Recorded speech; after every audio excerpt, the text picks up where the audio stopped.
Hello दोस्तों, स्वागत है आप सभी का आज के इस नए वीडियो में। सो फ्रेंड्स, आज के इस वीडियो में आप लोग को बताने वाला हूं और पूरा दिखाने भी वाला हूं क्या चीज़, कक्षा 10 सामाजिक विज्ञान के 2024 का मॉडल पेपर। और यदि ये मॉडल पेपर आप पूरी तरह तैयार कर लेते हैं तो आपके एग्जाम में 70 नंबर सामाजिक विज्ञान के पक्के हो जाएंगे। और ये मॉडल पेपर मैं आपको पूरा हल सहित दिखाने वाला हूँ। इसका कोड याद कर लीजिए, 825 FC कोड का ये पेपर है। तो चलिए स्टार्ट करते हैं आज का वीडियो और मैं आपको दिखाता हूँ कि आपको कौन कौन से प्रश्न तैयार करने हैं और आपके एग्जाम में किस प्रकार से प्रश्न पूछे जाएंगे। ठीक है, ये सभी पेपर पैटर्न नया पेपर पैटर्न है। यदि आप इसी पेपर पैटर्न के हिसाब से अपने पेपर की तैयारी करते हैं तो आप अच्छे नंबर पाएंगे। ठीक है, तो चलिए स्टार्ट करते हैं आज का ये वीडियो। देखिए, इसमें हम लोग को दिया गया सबसे पहले समय जो है 3 घंटे 15 मिनट का रहेगा। निर्देश में आप सभी अच्छे से पढ़ लीजिएगा कि निर्देश क्या है। इसका निर्देश हम लोग को पता ही है कि 20 बहुविकल्पी प्रश्न पूछे जाएंगे और बहुविकल्पी प्रश्नों के उत्तर हमको OMR शीट में देने होंगे। तो और यहाँ पे वर्णात्मक प्रश्न रहेंगे, तो वर्णात्मक प्रश्नों को हमको कॉपी में लिख कर देने होंगे। तो चलिए स्टार्ट करते हैं हम खंड अ में। देखिए, खंड अ में हम लोग को दिया गया है बहुविकल्पी प्रश्न, जिसमें 20 बहुविकल्पी प्रश्न पूछे जाएंगे। देखिए, इसमें प्रश्न नंबर 1 क्या है, यह मोस्ट इंपॉर्टेंट प्रश्न है कि फ्रांस की क्रांति कब हुई थी। आपको बताना है कमेंट करके भी कि फ्रांस की क्रांति कब हुई थी। फ्रांस की क्रांति कब हुई थी तो 1789 में हुई थी। Option number C is the correct answer. मतलब फ्रांस की क्रांति कब हुई थी? 1789 में। दूसरा क्वेश्चन देखते हैं कि जोसेफ मेज़नी का संबंध किससे था। जोसेफी मेथनी जो थे, इसका संबंध किस देश से था, आपको बताना है। देखिए, इनका संबंध जो था किससे था? इटली से था। मैं आपको केवल पूरा ऑप्शन नहीं पढ़ूंगा, जो सही आंसर है बस उसी का आंसर बता दे रहा हूँ, क्योंकि मैं आपको पूरा संपूर्ण मॉडल पेपर दिखाने वाला हूँ सामाजिक विज्ञान का। चलिए देखते हैं नेक्स्ट क्वेश्चन।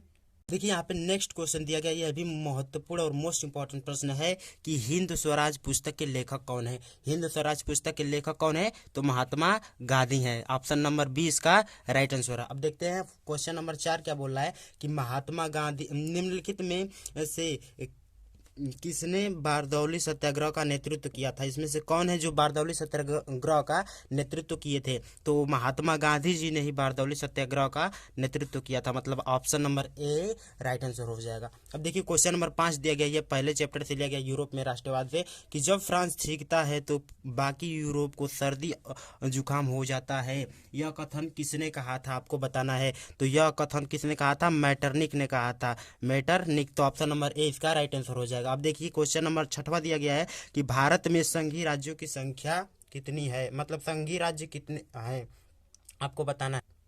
देखिए, भारत में जो संघीय राज्य हैं इस समय कितने हैं? 28 है। तो ऑप्शन नंबर 20 का राइट आंसर हो जाएगा। एक एक क्वेश्चन को आप कमेंट में बताते भी रहिए कि इसका आंसर क्या होगा। आप वीडियो को रोक रोक के इसको बताते भी रहिए कमेंट करके।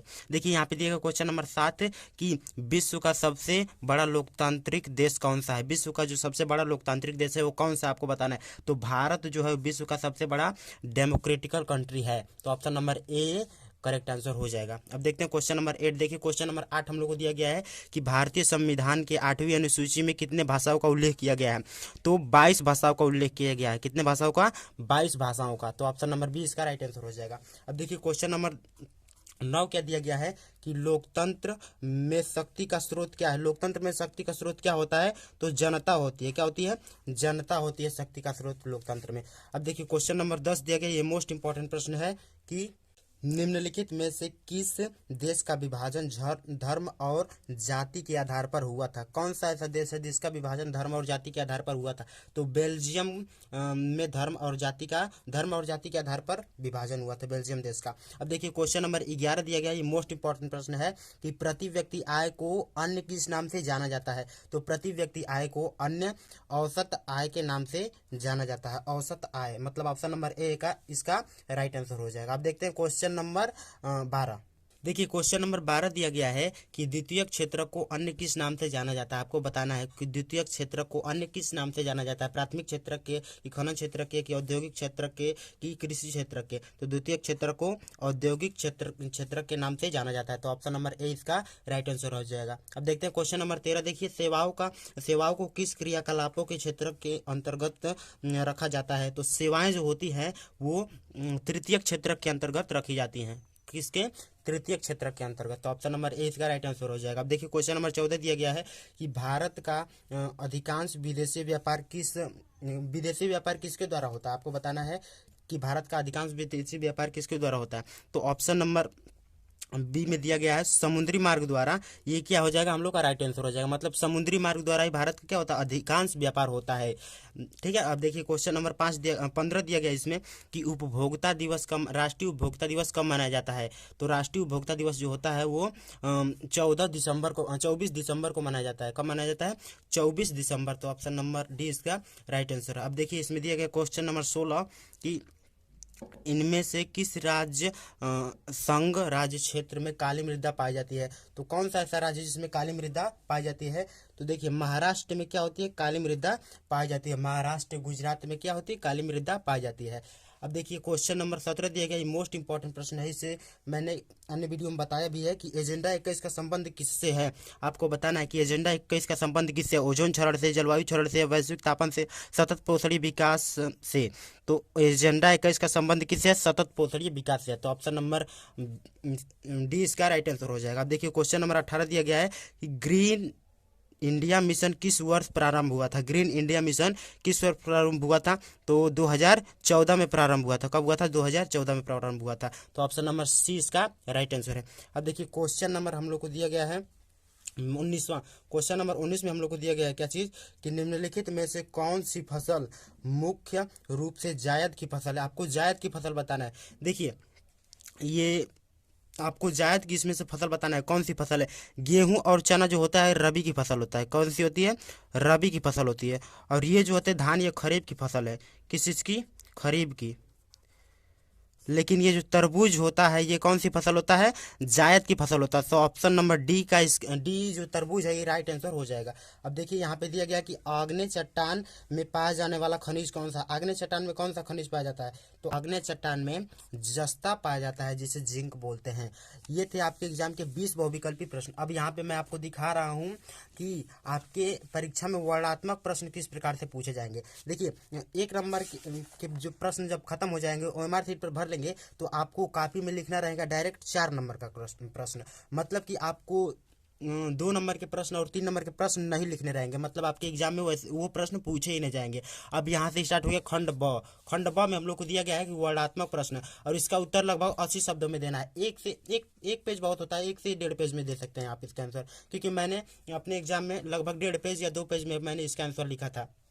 1.5 या 2 पेज में मैंने इसका आंसर लिखा था। और जो 6 नंबर के प्रश्न है उसका आंसर आप 3 पेज में लिख सकते हैं, 3 पेज या 2.5 पेज में। अब देखिए इसमें फर्स्ट वाला प्रश्न दिया गया है, क्वेश्चन नंबर 21 दिया गया है कि भारतीय अर्थव्यवस्था पर आर्थिक महामंदी के पड़ने वाले कारणों का प्रभाव का वर्णन कीजिए।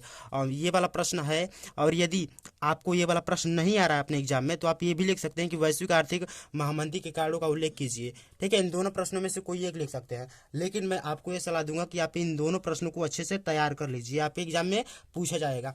अब देखिए क्वेश्चन नंबर 22 दिया गया है 22 वाला कि सत्याग्रह का अर्थ स्पष्ट कीजिए तथा गांधी जी के सत्याग्रह के विचारों का उल्लेख कीजिए। यदि आपको एग्जाम में ये नहीं आ रहा है तो आप ये भी याद कर सकते हैं कि भारत में राष्ट्रवाद के उदय के कारणों का उल्लेख कीजिए। आप इन दोनों प्रश्नों को अच्छे से तैयार कर लीजिए। अब देखिए क्वेश्चन नंबर 23 में दिया गया हम लोग को कि संसाधनों के अंधाधुंध प्रयोग ने अनेक समस्या पैदा कर दी है, समीक्षा कीजिए। क्या क्या समस्या है संसाधनों के अंधाधुंध उपयोग से, आपको वर्णन करना है। यदि आप ये नहीं आ रहा तो ये भी कर सकते हैं। इसमें क्या दिया गया कि भारत में वन प्रबंधन को कितने भागों में विभाजित किया गया है, इसकी विशेषताओं का वर्णन कीजिए। ठीक है, इन सभी प्रश्नों को अच्छे से तैयार कर लीजिए। देखिए क्वेश्चन नंबर 24 में दिया गया हम लोग को कि आर्थिक गतिविधियां से आप क्या समझते हैं, आर्थिक गतिविधियां का वर्गीकरण कीजिए। तो प्राथमिक द्वितीयक तृतीयक की क्या होती है, आर्थिक गतिविधियां होती है। अब देखिए यहाँ पे दिया गया है, आप ये नहीं कर सकते हैं तो ये भी कर सकते हैं कि उपभोक्ता के कुल कितने अधिकार हैं, सभी अधिकारों के नाम तथा उल्लेख कीजिए। जो अधिकार है उनका क्या करना है, उल्लेख करना है और नाम भी लिखना है। अब देखिए आपके स्टार्ट हो गया वर्णनात्मक प्रश्न 2।